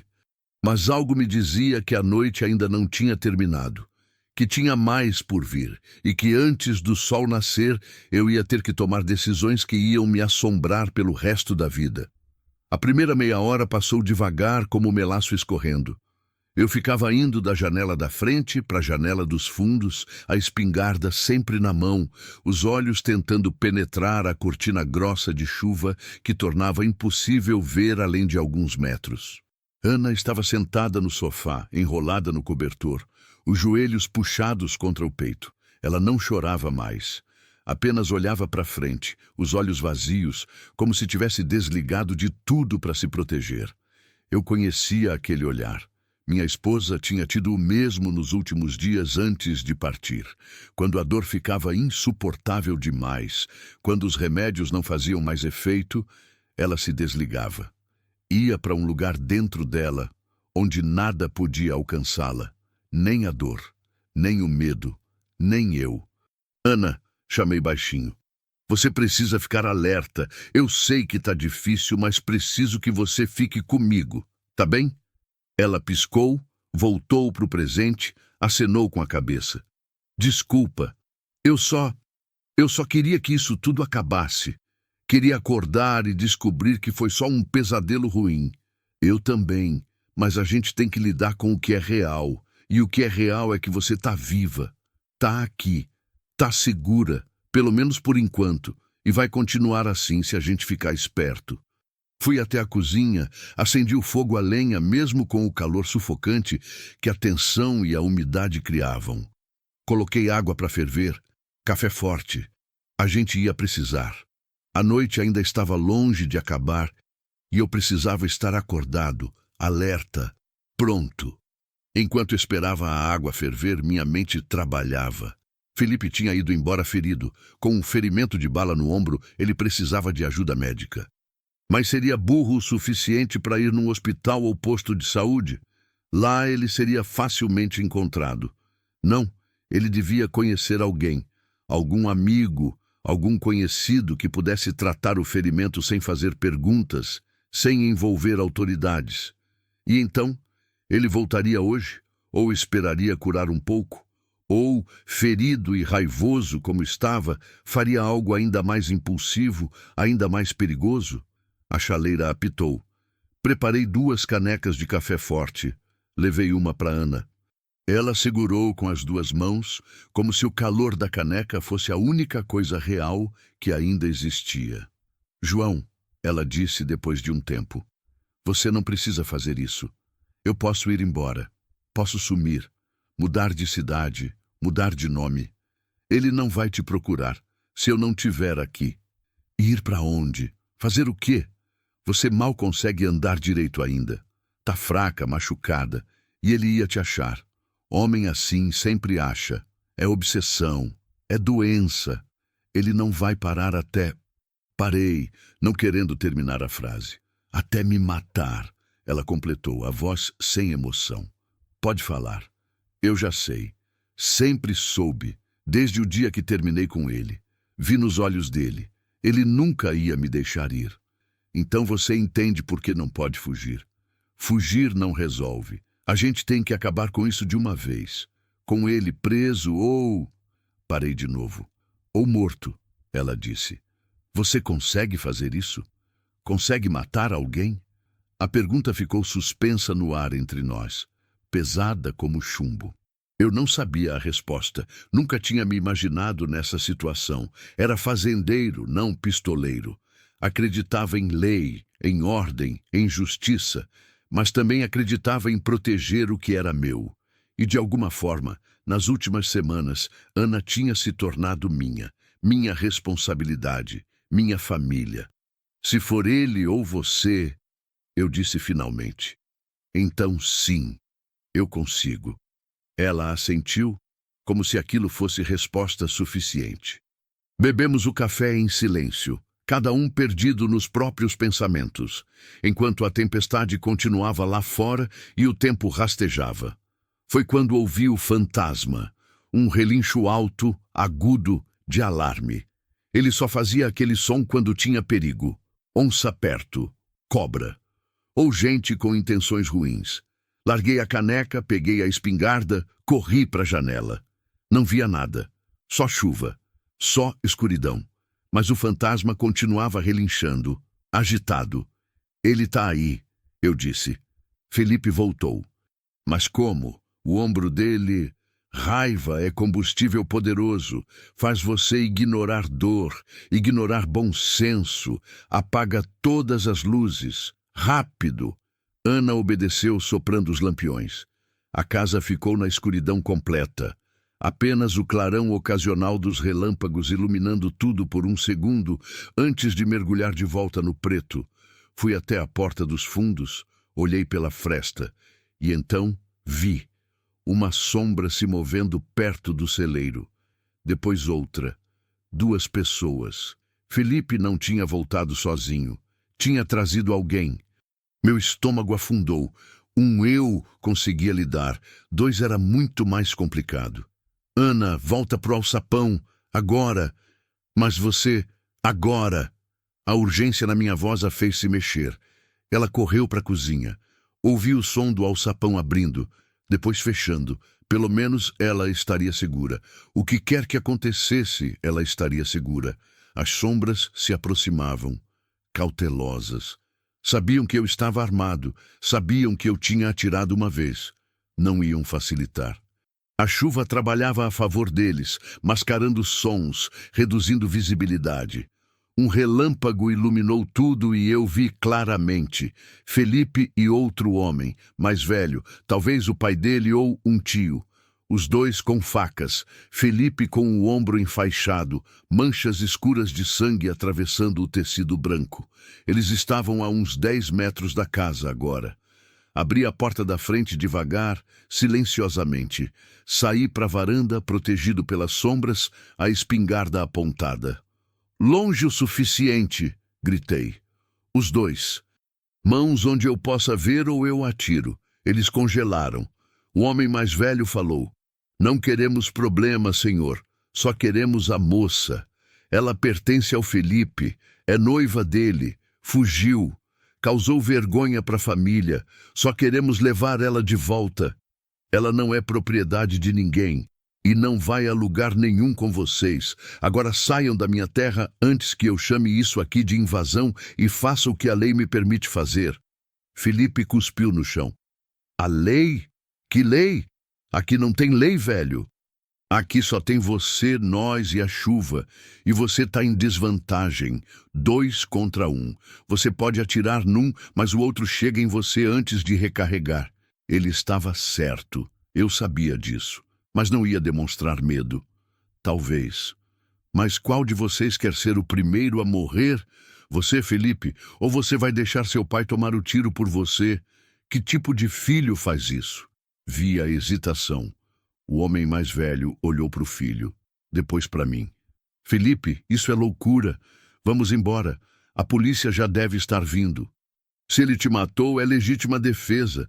Mas se você atacar de novo... Cala a boca, pai. Eu não vou embora sem ela. Não depois de tudo que ela me fez passar. Não depois da humilhação.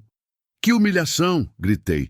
A humilhação de ela não querer mais apanhar, De não querer mais viver com medo? Você é patético, garoto. É um covarde que só se sente homem quando está batendo em quem é mais fraco. Felipe rugiu e avançou. O instinto tomou conta. Atirei. O estampido ecoou. Dessa vez, acertei a perna dele.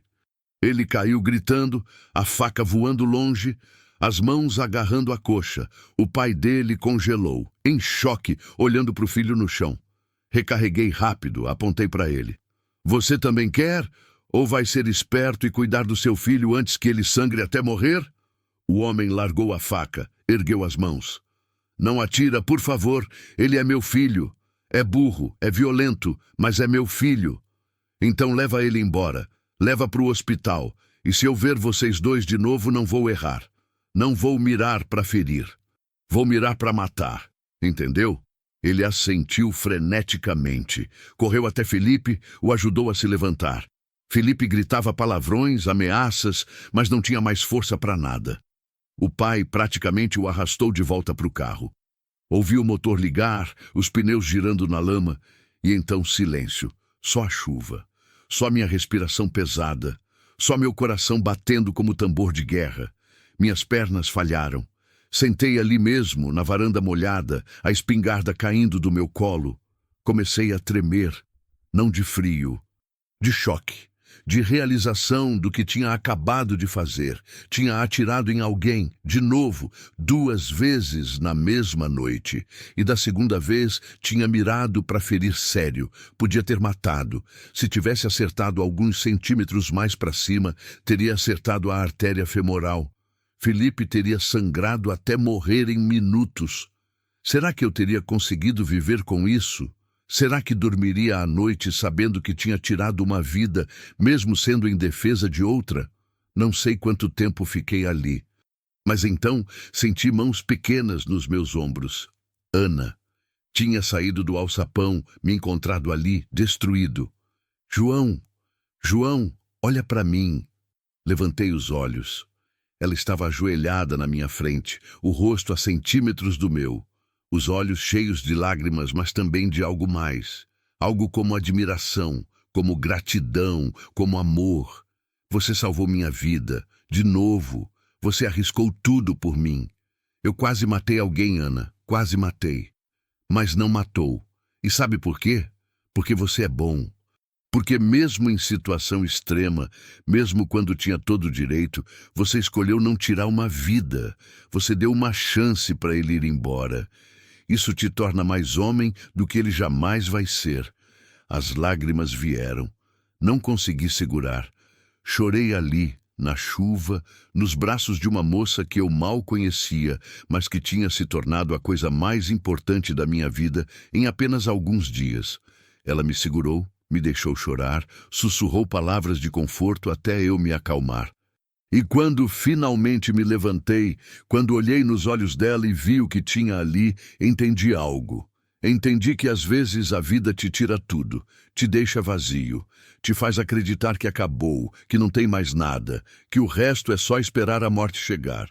Mas então, quando você menos espera, quando desistiu de procurar, ela te dá algo de novo, alguém para proteger, alguém para cuidar, um propósito. Ana era meu propósito, e eu era a salvação dela. E de alguma forma torta, impossível, milagrosa, a gente tinha se encontrado exatamente quando mais precisávamos um do outro. Luzes de faróis apareceram na estrada. A viatura de Raimundo. Chegando finalmente. Tarde demais para ajudar, mas há tempo de ver o desfecho. Eu e Ana ficamos ali, de mãos dadas, esperando. A tempestade começava a passar, a chuva diminuía, e no horizonte, muito longe, começava a clarear. O primeiro sinal de que a noite mais longa das nossas vidas estava chegando ao fim. E que um novo dia, cheio de possibilidades e recomeços, estava nascendo. Raimundo desceu da viatura com 2 policiais jovens que eu não conhecia. Vinham armados, alertas, as mãos perto dos coldres, mas quando viram a gente ali na varanda, eu exausto, Ana tremendo, os 2 encharcados, perceberam que o perigo tinha passado. João, Raimundo subiu os degraus, os olhos percorrendo a cena, avaliando. O que aconteceu aqui? Contei tudo. A primeira vez que Felipe apareceu sozinho, o confronto, o tiro de raspão. A segunda vez que voltou com o pai, as ameaças, o segundo tiro na perna. Raimundo ouvia em silêncio, o rosto cada vez mais sério, mas também com algo que parecia aprovação. Você fez o certo, ele disse quando terminei.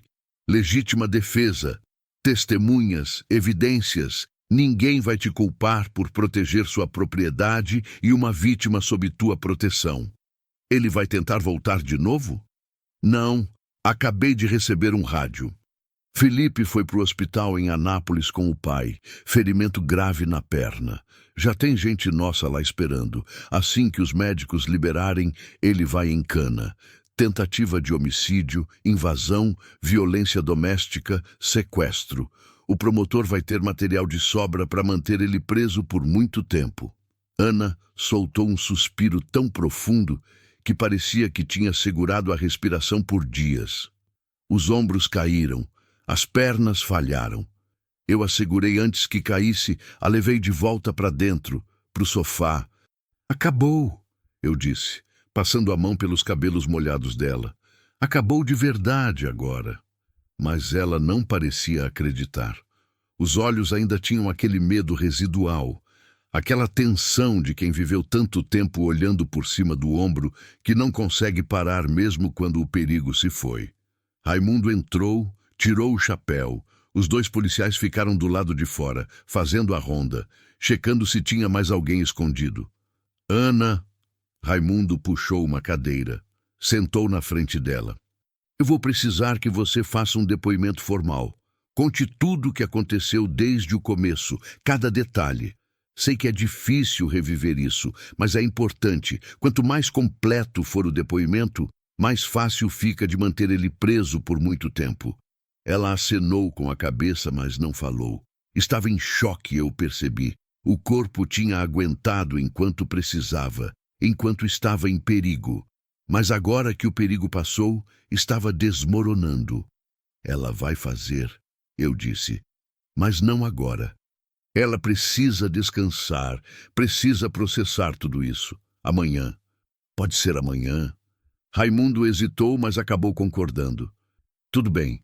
Amanhã tá bom, mas não demora muito. Memórias ficam turvas com o tempo. Quanto mais cedo, melhor.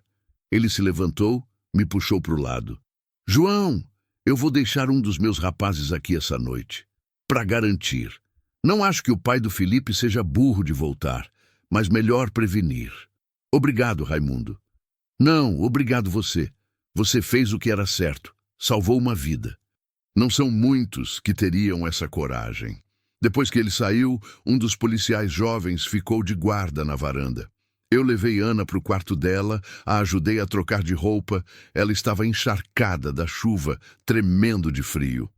Arrumei cobertas extras, acendi o lampião, deixando a luz bem fraca. Tenta dormir, eu disse. Eu vou ficar aqui perto. Qualquer coisa, qualquer barulho que te assuste, você me chama. João, ela segurou minha mão quando eu ia sair. Fica, por favor. Eu não quero ficar sozinha.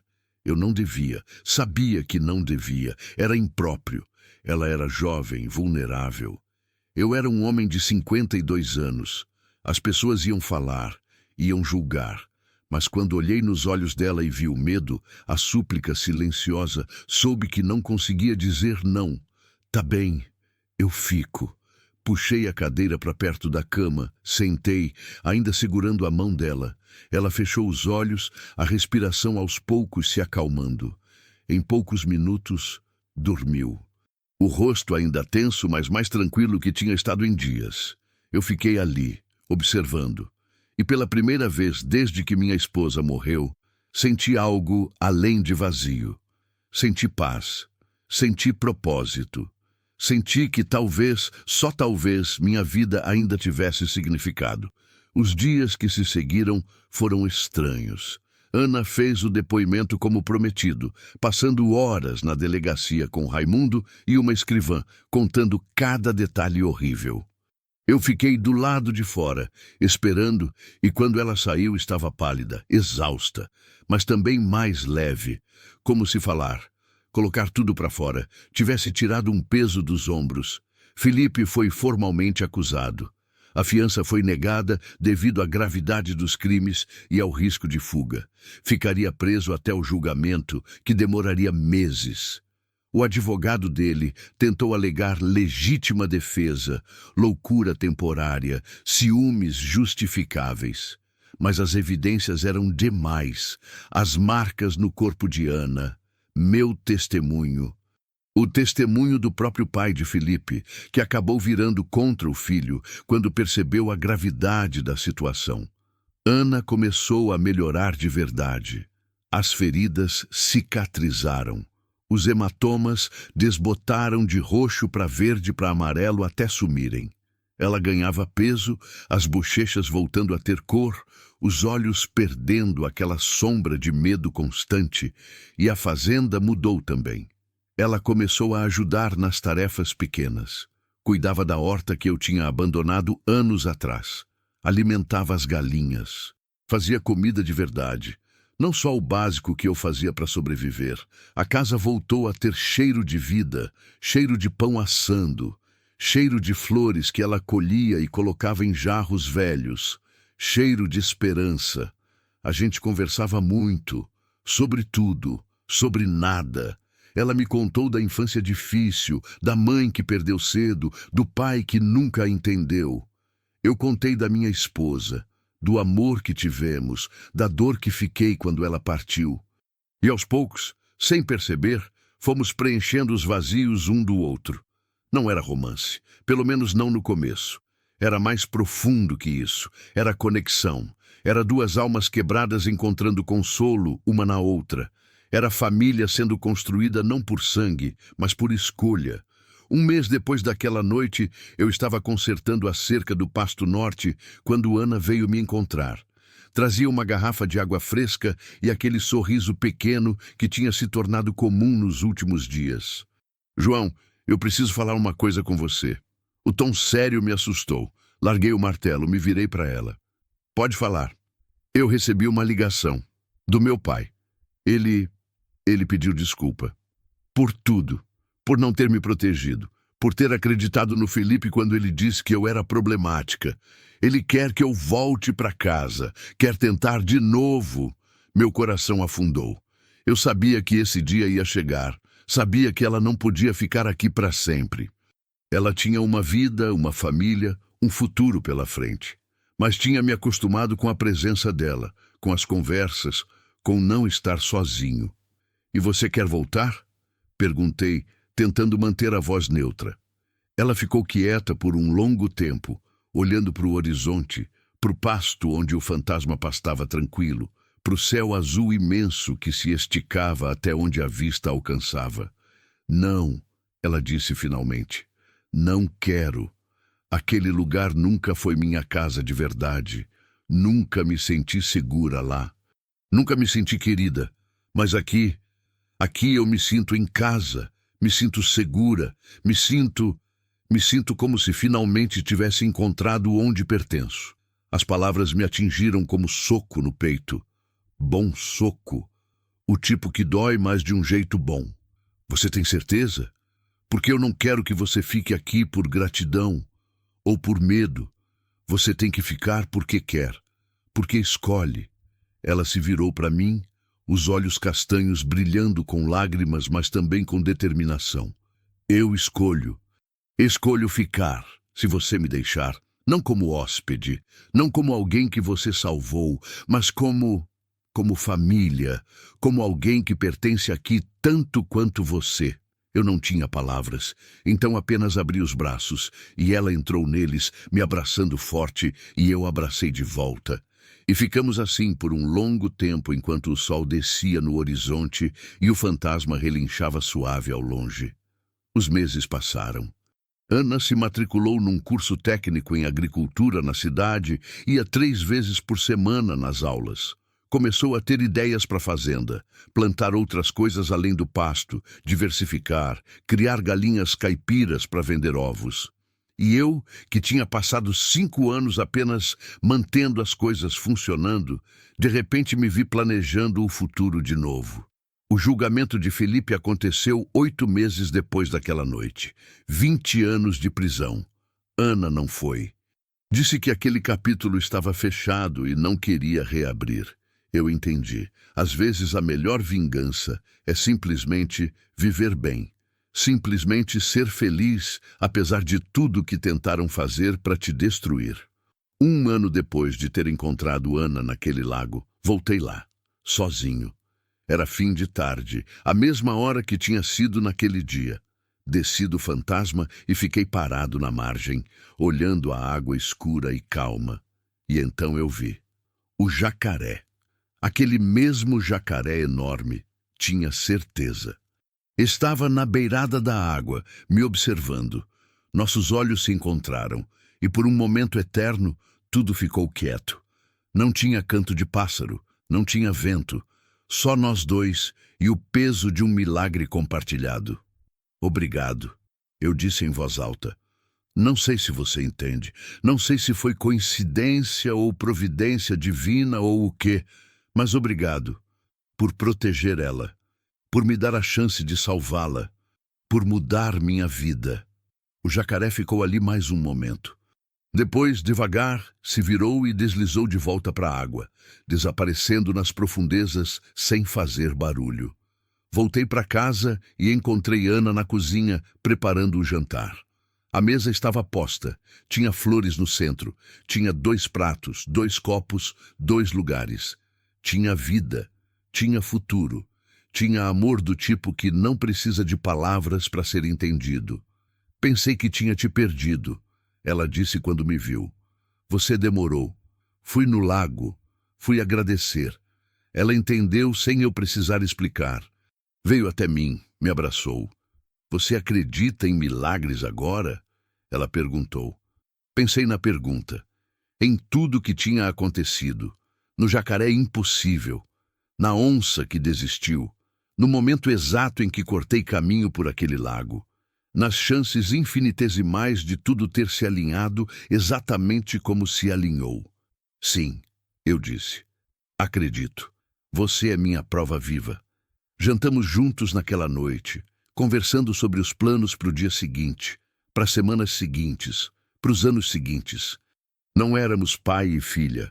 Não éramos amantes. Éramos algo mais raro e mais profundo. Éramos 2 almas que tinham se encontrado no abismo e tinham decidido subir juntas. Quando fui dormir naquela noite pela primeira vez em 6 anos, não me senti sozinho. Não senti o peso esmagador da ausência. Senti gratidão, senti paz. Senti que minha esposa, onde quer que estivesse, estava sorrindo, orgulhosa, sabendo que eu tinha encontrado o meu caminho de volta para a vida. O amanhecer veio suave no dia seguinte, sem tempestade, sem drama, apenas o sol nascendo dourado sobre o pasto, os pássaros cantando, o cheiro de terra úmida e café fresco vindo da cozinha. Levantei, me vesti, saí para a varanda. Ana já estava lá, 2 canecas fumegantes na mão, olhando o horizonte com aquele sorriso pequeno que tinha se tornado tão familiar. Bom dia, ela disse, me entregando uma caneca. Bom dia, respondi. E ficamos ali, lado a lado, bebendo café e observando o dia nascer sobre nossa terra, nossa casa, nossa vida. 2 sobreviventes que tinham encontrado redenção um no outro. 2 vidas que tinham sido salvas, uma por um fazendeiro solitário e seu cavalo branco, outra por uma jovem corajosa que tinha trazido luz de volta para o escuro. E lá longe, se eu forçasse os olhos, podia ver o lago, quieto, sereno, guardião de segredos e milagres, o lugar onde tudo tinha mudado. O lugar onde, contra todas as probabilidades, a vida tinha decidido me dar uma segunda chance. E eu, João, fazendeiro de 53 anos que pensava que já não restava nada além de esperar o fim, tinha aprendido a lição mais importante. Nunca é tarde demais para recomeçar. Nunca é tarde demais para encontrar propósito. Nunca é tarde demais para acreditar em milagres. Porque às vezes, quando você menos espera, quando desistiu de procurar, a vida te coloca exatamente onde você precisa estar.